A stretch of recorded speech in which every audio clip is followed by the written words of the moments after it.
sur les Startup Act. Aujourd'hui, tu nous as dit qu'il y a une réflexion, il y a un travail qui s'est engagé au Cameroun sur les Startup Act.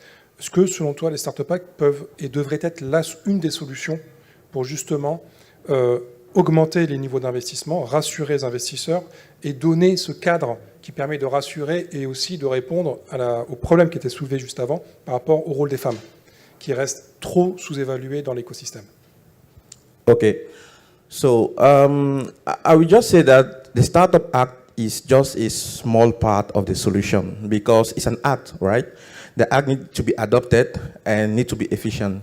The act gives or enables startup in the specific country to know how they can evolve, right? So I took an example about the 5-year exoneration taxes in Cameroon for the startups, and you have many other incentives that are coming through the Startup Act. So the Startup Act is important because it helps the government, but also the stakeholders and the startups to understand what is the startup and how you can deal with it. So yeah, it gives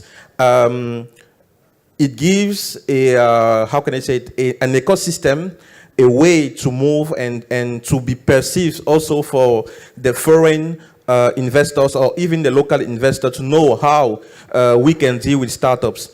It's important, yes, because you know, you have a lot of investors in Cameroon, banks, microfinance, even angel investors. But since the notion of the startup is not well understood, it's difficult to them to comprehend exactly how they can deal with startups.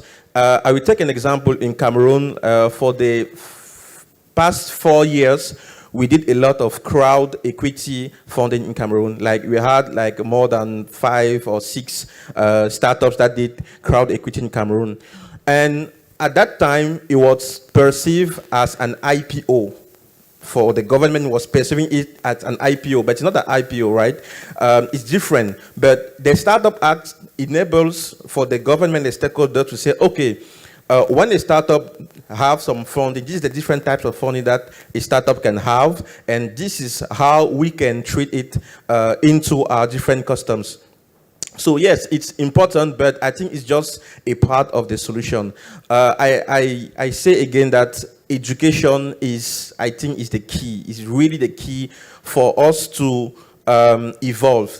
Education for women, education for every stakeholders to know what is important and what we need to prioritize for us to move forward. So for the woman entrepreneurship, from my perspective, right?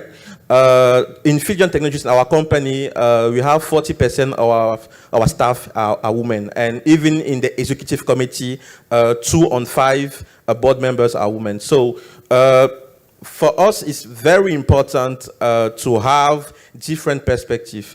It's very important to know, to give the place of the woman in entrepreneurship, and also not only in the entrepreneurship ecosystem, but also in the chain of decision.